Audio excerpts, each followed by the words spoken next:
ये 3000 बाई 3000 का platform size का 10 टन का मशीन है। इसकी का स्ट्रक्चर की जो वेट है 700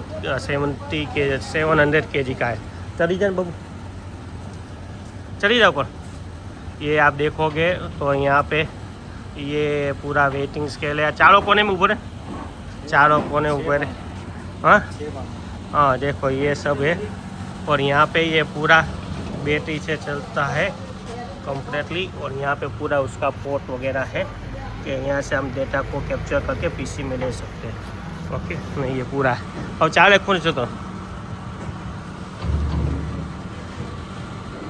बराबर 84 જોઈ લો સાહેબ, સાહેબ હેલો 84 ચારે ખૂણે જતો 84 આ 84 આમ ખૂણા જતો રહે, અહીંથી આ ખૂણે જતો રહે, એ આ ખૂણે જતો રહે, એ દરેક જગ્યાએ એનું વચ્ચે આ સાઈડ આવતો રહે, આ સાઈડ આવતો રહે, અહીં આમ આવતો રહે બરાબર।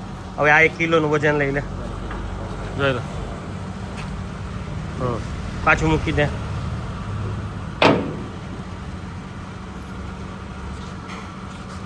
ઓકે,